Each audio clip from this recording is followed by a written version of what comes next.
for another video about activation activities and exercises. Today I'm going to focus a little bit on, in this video rather, I'm going to focus a little bit on relays. I like to have small-sided events where people are going against each other. So this video I have often just called it a high five race. You don't need to have ladders and hoops and that kind of stuff.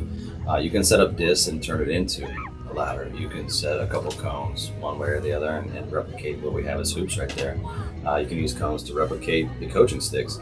But what players do is they're supposed to go at the same time. Now in this case we have kids going through ladders, and I've allowed them to create how they go through the ladder. I like them to vary it. Kids at this age have done a lot of this kind of thing, so they can do that. But the goal is to go through the ladder at the same time, go through the hoops at the same time, go through the sticks at the same time, and then when they arrive in that center square, they do a high five, and that's what causes the race. That's the trigger for the race. In this case, the girls started having a little bit of fun with it, and they started doing 2 high fives or a high 10, or they jumped, and you can see these girls are having a little bit of fun with it. Let them do that. They're obviously working, they're obviously smiling, obviously having a good time with it and picking up the energy. So let them be creative in however they decide to go about it. I did not create that as part of the activity. That was on them. I have sometimes in the past just buy a few of these small soccer balls, and I put 2 players against each other, and they throw a ball as far as they can with their left hand or their weaker hand, which causes a little bit of laughter and fun. There's a couple coaches from our club right there, and when they were a little bit younger. So players pick up the ball, they throw it as far as they can with their left hand, and then they chase it. Actually, some of these videos even have Coach Priscilla in them as well.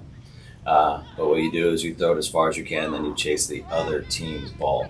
So it benefits you to throw it as far as you can, but because we're throwing with our weaker hand, it doesn't go as far, and the runs end up being about the distance that I want them to be. So have a little bit of fun with that. Here's another version of a similar thing where we've used discs to create a ladder. Players will drive a ball to a ball that's on top of a cone. If they hit that ball, they get a point for their team.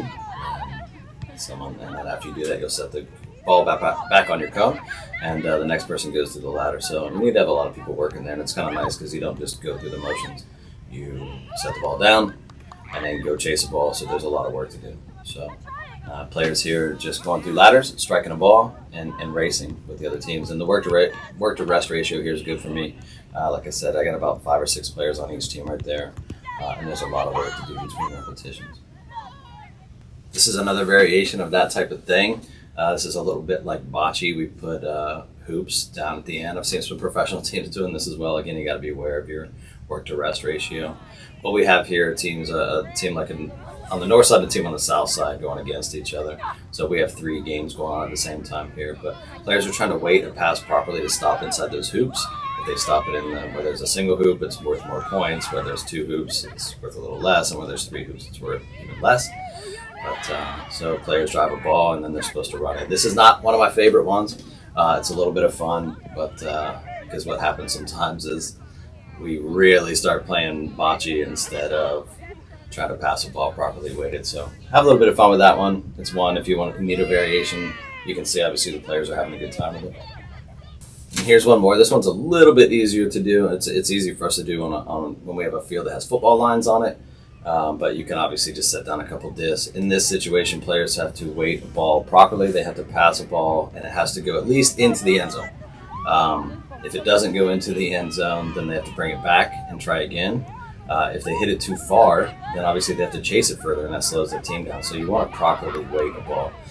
This was the first time we did it, and I wasn't extremely clear about the rules.